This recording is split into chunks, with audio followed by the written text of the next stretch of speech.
indo para os tópicos mais sérios, eu não podia deixar de comentar sobre essa nova ação do pseudo-juiz foragido dos Estados Unidos, Alexandre de Moraes, no caso do golpe da Disney. E eu confesso que o que aconteceu é de um nível baixo, até mesmo para o Alexandre. É difícil a gente se chocar aqui. O Alexandre, ele já vem cometendo arbitrariedade há muito tempo. Mas essa foi um novo patamar para ele. Confirma, inclusive, o que eu falei aqui no início da semana sobre o Alexandre estar cada vez menos se importando em passar uma aparência de legalidade para as ações dele. Vejam essa matéria disponível no site do Paulo Figueiredo Show. Moraes manda prender Marcelo Câmara e abre inquérito contra advogado. Se você não viu isso ontem, a prisão do coronel Marcelo Câmara, que era um dos assistentes pessoais do presidente Bolsonaro, e a abertura de um inquérito contra o Kuntz, Eduardo Kuntz, seu advogado, vem na sequência, na esteira dos fatos que a gente também comentou essa semana sobre o Mauro Cid ter mentido acerca de não ter mantido contato com pessoas através de redes sociais de terceiros. Como nós vimos, inclusive no programa de ontem e nos outros programas, ficou provado que o Cid realmente manteve contato com o Eduardo Kuntz e passou a ele informações sobre a sua delação e também os bastidores sobre o que estava ocorrendo na Polícia Federal. Do que eles estavam, da tese deles pronta, de que ele estava sofrendo tortura, de que aquela investigação não era séria, que a decisão do Alexandre já estava pronta. E diante desse fato, as defesas, tanto a do Marcelo Câmara quanto a do presidente Bolsonaro, pediram a anulação da delação do Mauro Cid, o que foi prontamente negada pelo Alexandre, até aí de forma esperada. Não é o legal, não é o normal, mas nós não vivemos num Estado de Direito, nós vivemos no Xandaquistão. Quer dizer, vocês vivem no Xandaquistão. Então, diante de tudo isso, não somente o imperador do Xandaquistão negou o pedido, o Ayatollah, como partiu para uma coisa absolutamente inovadora. Ele puniu o advogado que fez o pedido. Mas isso já é absolutamente desprezível, mas não é isso ainda que foi inovador. O pior foi a justificativa que o Ayatollah usou para mandar prender o coronel Câmara, porque ela é absolutamente fraudulenta. Absolutamente fraudulenta. E eu vou citar aqui o argumento ipsis literis, para ninguém me acusar de fake news. Verifica-se, a partir das informações prestadas pela própria defesa de Marcelo Costa Câmara, que o réu descumpriu medidas cautelares impostas nos autos da PET 12.100 de, abre aspas, proibição de utilização de redes sociais próprias ou por terceira pessoa e proibição de contato com demais investigados, inclusive por intermédio de terceiros, revelando seu completo desprezo por essa Suprema Corte e pelo Poder Judiciário e a continuidade de práticas ilícitas. Bom, completo desprezo pela Suprema Corte, Alexandre, todos os brasileiros de bem têm. Nem por isso a ordem foi descumprida. Porque o que o Alexandre disse na petição, na decisão dele, que foi descumprido pelo coronel Câmara, essas duas medidas cautelares, segundo o que o próprio Alexandre escreve na decisão, as medidas cautelares foram impostas em 16 de maio de 2024, quando foi concedido a ele liberdade provisória. O coronel Câmara foi preso, se não me engano, no dia 26 de janeiro, e foi liberado no dia 16 de maio de 2024, por liberdade provisória. E guardem essa data, 16 de maio, uma data importante, porque em 16 de maio, a partir desta data, o coronel Câmara estava efetivamente impedido de utilizar redes sociais próprias ou por terceira pessoa e ter contato com os demais investigados, inclusive por intermédio de terceiros. 16 de maio. E qual o problema nisso tudo? O problema é que todas as comunicações que embasaram a prisão do coronel Câmara por descumprimento das medidas cautelares ocorreram antes dessas medidas cautelares sequer existirem. Ora, se você não acredita em mim, acredite na Veja, que divulgou as mensagens em primeiro lugar. Na Veja. Ou, não acreditem na Veja, também está na decisão do Alexandre, mas vamos falar da Veja. O que a Veja havia dito? As mensagens obtidas por Veja foram trocadas entre 29 de janeiro e 8 de março de 2024. O acordo de colaboração premiada tinha sido homologado pelo Alexandre 5 meses antes. Nesse período, o Cid usava a tornozeleira, tinha a obrigação de se apresentar semanalmente ao juiz, e o Cid, o coronel Cid, estava proibido de usar redes sociais para se comunicar com investigados e falar sobre o conteúdo da delação. Daí das duas, uma. Ou o coronel Câmara é um viajante do tempo que descumpriu as medidas cautelares antes delas serem impostas pelo Alexandre, ou o foragido da justiça americana, o pseudo-juiz, que manda prender gente na cabeça dele, enlouqueceu. Deixa eu voltar a explicar o que eu estou dizendo aqui. Segundo as datas da própria... Eu não sei, eu mandei no meu tweet, eu não sei se vocês têm aí as imagens da própria decisão do Alexandre. A própria decisão do Alexandre diz: eu impus uma medida cautelar no dia 16 de maio de 2024. E depois, a decisão do Alexandre diz: no dia entre janeiro e março, você trocou mensagem com o cara falando: mas você impôs a medida cautelar me proibindo em maio.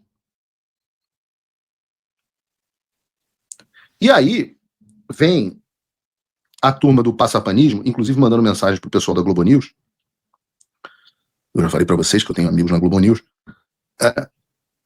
E eles estavam, eu estava mandando, explicando para eles o que estava acontecendo, e eles estavam falando: não, o pessoal do STF está aqui dizendo pra gente que o Alexandre tinha medidas cautelares. Apesar dele ter escrito na decisão que as medidas cautelares eram do dia 16 de maio, eles já existiam outras medidas cautelares de 26 de janeiro. Aí eu falei: é mesmo? Vamos ver. Em primeiro lugar, no dia 26 de janeiro, o Coronel Câmara havia sido preso. Ora, não faz sentido você impor a um preso medidas cautelares de proibir de se comunicar com qualquer pessoa através de redes sociais. Concordam? Me respondam no chat. Se alguém está preso, você teria que ser esquizofrênico para mandar uma medida cautelar proibindo que uma pessoa que está presa utilize redes sociais. A não ser que ele seja traficante, aí traficante usa rede social, dá golpe de celular, etc. Mas não, o Coronel Câmara estava preso numa base militar. Então você não faz, você decretou a prisão dele no dia 26 de janeiro, você não pode ter emitido medidas cautelares. Mas, não bastasse isso, essa mentira também é facilmente exposta. Já que você consegue abrir, por exemplo, a PET 1200 original, coloca ela aí na tela pra gente, Bruno, e reparem que na lista de proibição de manter contato com os demais investigados, consta até o meu nome. Tá aí. Tá aí o nome do Jair Messias Bolsonaro, tá o nome do Paulo Renato de Oliveira Figueiredo Filho. Por um acaso, esse que vos fala. Mas não consta o nome do Coronel Marcelo Câmara. Tanto é assim que, como nós vimos, na própria decisão, o Alexandre se refere à medida cautelar emitida em maio. Ou seja, não tem justificativa. É ditadura completa. É batom na cueca para crime de abuso de autoridade, que deveria ser apurado caso nós tivéssemos um Senado Federal funcionando. Essa prisão é como, deixa eu explicar para você de uma forma bem simples de você entender. É como se você tivesse sido multado por furar um sinal vermelho antes do semáforo ser instalado. É pior do que aquele filme Minority Report, que você é preso por um crime que você cometeria no futuro. O Alexandre de Moraes inventou a medida cautelar de volta para o futuro. Imaginem que loucura. Um país onde um juiz pode emitir uma ordem contra você hoje e te punir por algo que você fez descumprindo essa ordem 3 meses antes dela ser emitida. Não percam a capacidade de se chocar, porque isso até agora não havia acontecido. Isso até agora não havia acontecido. Eu fico pensando o que o Arruinaldo Azevedo tá falando para defender esse tipo de coisa. Ele provavelmente tá fingindo que não aconteceu. Mas eu fico pensando, né? Entendam, esse é o motivo pelo qual a esquerda tem pavor que eu volte pra televisão para um programa de debate. Não é porque eu sou um exímio debatedor. É só porque eu consigo identificar incoerências óbvias. E não importa quem esteja do outro lado, essa pessoa nunca vai conseguir me suplantar num debate, porque o que ela vai dizer? Qual é o argumento que ela pode usar? Mas como se não bastasse, o Alexandre me toma também uma outra decisão inédita. Uma outra decisão inédita. E a decisão inédita é cagar a porra do meu teleprompter de novo. Eu não sei o que tá acontecendo. Não sei se é ataque hacker. Não sei o que é. Eu sei o que eu ia falar agora. Eu ia falar da decisão de atacar um advogado. Mas tá difícil. Muitos refugiados estão passando fome. É por isso que a gente veio te fazer um convite.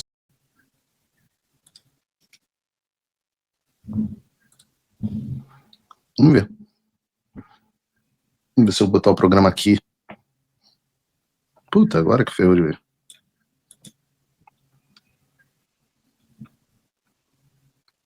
acontecendo. Mas vamos lá, estamos de volta. Eu estava dizendo que houve algo, como se o Alexandre não bastasse, ele tomou uma outra atitude inédita, que foi a de abrir um inquérito contra um advogado do réu. Mas não foi qualquer advogado do réu. Ele disse que o advogado do réu ajudou o réu a descumprir uma medida cautelar que não existia. Já está claro. Aliás, mais do que isso. Ele foi além. Ele mandou investigar o advogado, o doutor Eduardo Kuntz, tendo ele feito algo que é exigido pela ética profissional, que foi juntar aos autos conversas que poderiam beneficiar o seu cliente. Ora, então o que acontece? O Mauro Cid vai lá, se sentindo pressionado, ameaçado, abandonado, etc, etc. O Mauro Cid vai lá, e eu tenho certeza que o Coronel Cid não gostaria de estar na situação que estava completamente, já falei isso inúmeras vezes, pressionado, com a sua família ameaçada, sem poder se comunicar com o Bolsonaro e com pessoas do tipo. Ele foi lá e procurou o advogado do seu amigo, colega, Marcelo Câmara.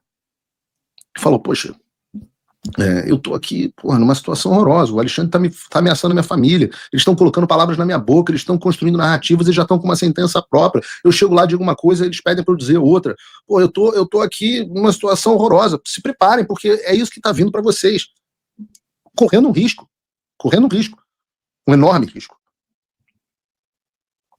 O advogado do Coronel Câmara recebe isso, segura isso e vive um dilema. Porque no momento em que aquilo fosse colocado, imagino que o advogado vivesse um dilema. No momento em que aquilo fosse tornado público, teria uma enorme repercussão e provavelmente levaria de volta, anularia a decisão do Mauro Cid e levaria à prisão ele e os seus familiares. Ele aguarda, reflete e no momento correto do processo, é o momento onde agora nós estamos, onde os clientes podem pedir novas diligências, etc, etc. Aqui eu não sou especialista em processo penal, mas pelo que eu entendi é o momento correto do processo, ele vai lá e fala, olha, eu não posso omitir as informações que eu tenho, porque a anulação da delação do Mauro Cid beneficia o meu cliente. Então a ética profissional me obriga a ou juntar esses diálogos no processo ou deixar a defesa. E ele vai lá e junta ao processo essas informações. Qual é o esperado processualmente? Ora, a medida cautelar existia sim contra o Mauro Cid. A expectativa é de que Mauro Cid tenha sua delação anulada, seja preso,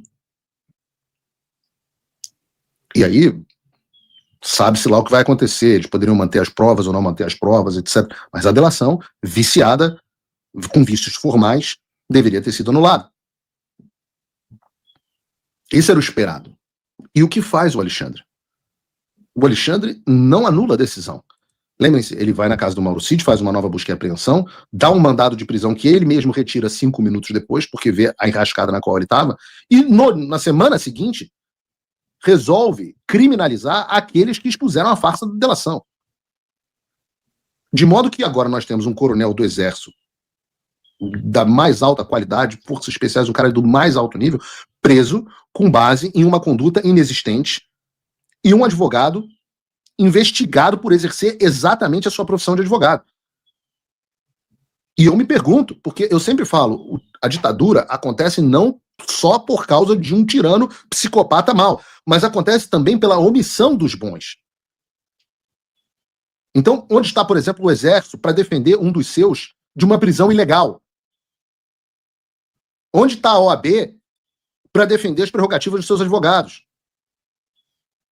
Há necessidade de omissão para que a gente chegue onde a gente está. E depois querem convencer as pessoas de que a destruição da imagem das instituições, um ataque às imagens das instituições, é culpa minha. É culpa do Paulo Figueiredo, que faz fake news, é culpa do presidente Bolsonaro, é culpa do Eduardo Bolsonaro, que vem para os Estados Unidos falar das coisas. Não é culpa do Exército calado diante disso, não é culpa da OAB, não é culpa do próprio STF, que vê o Alexandre de Moraes prender alguém por descumprimento de uma medida cautelar futura. Não é do Senado Federal, que não teve uma puta de uma palavra a respeito desse assunto. Não é da Câmara e das outras instituições acovardadas. não é da imprensa que se cala diante disso. Ontem um patrono falou o termo certo, os jornalistas xandinistas. Eu gostei do termo xandinista, lembra obviamente os sandinistas, mas os jornalistas xandinistas que passam pano para esse tipo de coisa. Ora, isso não é justiça. Coloquem a mão na consciência de vocês. Ninguém está a salvo disso. Ninguém está a salvo. É a destruição aberta e deliberada do que se chama de Estado de Direito. Que Deus tenha misericórdia desse povo. E eu quero compartilhar uma desconfiança minha aqui com vocês. E agora entra no mundo da desconfiança, mas eu acho que eu já comprei de vocês, já conquistei um pouco de credibilidade nas minhas desconfianças, porque elas com enorme frequência acabam se concretizando. E eu pergunto a vocês se vocês não acham esquisito que o Alexandre mande prender o Coronel Câmara e investigar o advogado por conta dos contatos com o Mauro Cid e, ao mesmo tempo, não tenha feito nada com o próprio Cid? Tenha soltado o Mauro Cid 5 minutos depois dele mandar prender? Eu vou dizer qual é o meu palpite. E é um palpite. Depois vocês façam um corte se concretizar ou não. O meu palpite é que o Alexandre, no momento da sentença, vai enfiar a faca nas costas do Mauro Cid e vai cancelar todos os benefícios e jogar a pena dele no teto, o mais alto possível. Ele não vai fazer isso agora porque ele não precisa. Ele não precisa criar esse tumulto. Ele não tem nenhuma oposição dentro do Supremo. Mas anotem o que eu estou dizendo. Porque fazendo isso, o Ayatollah mata 2 coelhos com uma cajadada só. Em primeiro lugar, ele escapa da questão levantada pelo Fux no recebimento da denúncia. Lembre-se disso. O ministro Fux levantou a ideia de que a delação do Cid é cheia de furos e contradições. Além disso, quando ele se livra da questão da ilegalidade da delação, ele se livra do único empecilho levantado dentro do STF em relação a esse processo, e assim, a tendência é que ele consiga até uma votação unânime na corte para condenar todo mundo. Então, eu, Paulo, creio que a delação do Cid não tenha sido cancelada até agora, e ele só não tenha sido preso porque o Alexandre vai fazer isso no julgamento. Posso estar errado? Posso. Eu não tenho convicção, mas eu tenho essa sensação. E a gente vai descobrir muito em breve se eu estou certo ou errado.